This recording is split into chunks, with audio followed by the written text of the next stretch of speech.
Who's ready for a hop? I've got more details in this video as well as a card that I made with colored pencils.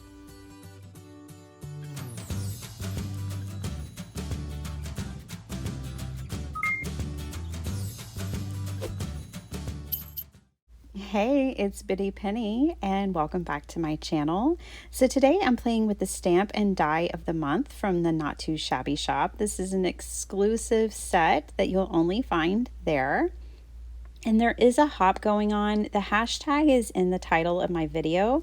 You can just click it and see all the different participants in the hop, and it goes for 7 days. And if you leave a comment on each video and then go over to the Rafflecopter, then you can be entered to win a gift certificate for $25. So you might want to hop. All right. So I am taking these four stamps, 3 strawberries and a strawberry flower, and I'm creating a border around my card. I used just my universal ink and then my colored pencils. You guys, I am definitely in love with my colored pencils again. These poor things were collecting dust and not being used, and I went and found a couple of colorists who do like coloring book pages, and I was really inspired to pick this medium up again, and I'm so glad I did. So I'm going through, and wow, those were really dull, so I had to sharpen them, but I found the color palette I wanted to use. I think this really helps to narrow down your colors and not keep pulling from the box. So I'm looking for ways to make colored pencils more less time consuming. So I think that is one way, just having your colors selected straight out of the gate. Now here I was kind of playing around with how I wanted to color my strawberries, what combinations I wanted to use. It would have been wise to do this on a separate sheet of paper, but I did it straight on my card base or my card front, which is, it all worked out because I liked the way it turned out. I think adding this bright green really helped, when strawberries just aren't quite ripe yet. They have that little bit of yellow or green to them. The other thing that I really loved about coloring strawberries with my colored pencils is that if you leave a little bit, you color lightly and you leave a little bit of that white shining through from the paper, it looks like a strawberry, it just really was effective. I love the way that the strawberries turned out, and I don't think I could have gotten that same effect with the Copic markers. Although I do, of course, love the combination. Here I'm showing you that if you hold your pencil further back, instead of gripping it close to the top, if you grip it further back, you'll get a lighter pressure, and then you'll be able to layer more effectively. It'll help you with blending. When I hold it real close to the tip and the nib of the coloring pencil, then I call it the death grip because I always color really hard and heavy, and I can't quite get the blending that I want.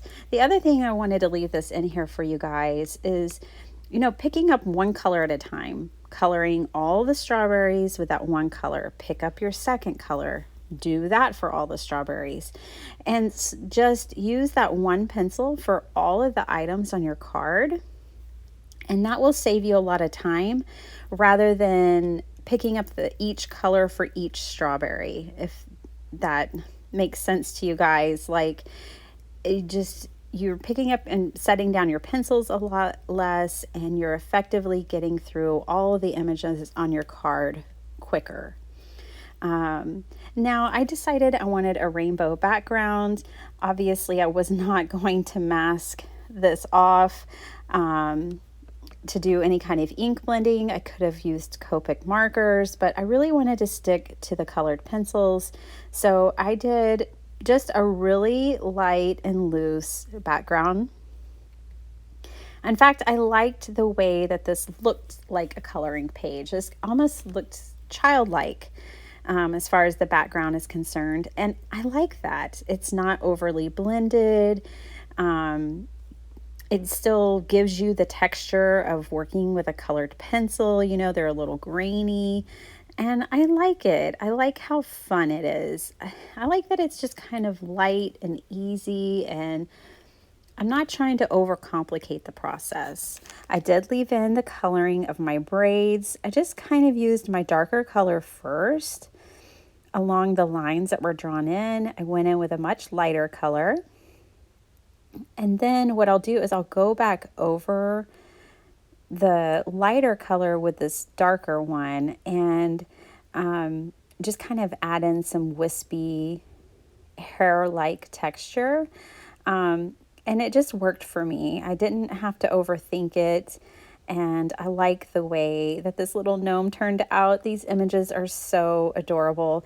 You guys, I cannot wait to see what the design team has made with this. So definitely I will be following that hashtag along with all of you to see what everyone did.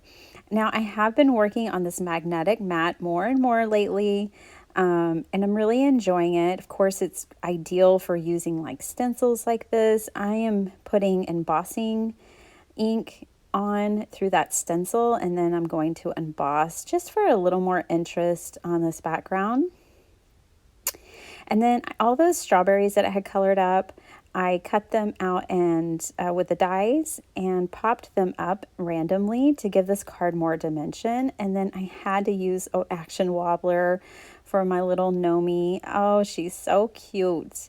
I just love this card. I love the way it turned out. It's just so fun. I did put the sentiment "Always Sweet" at the top.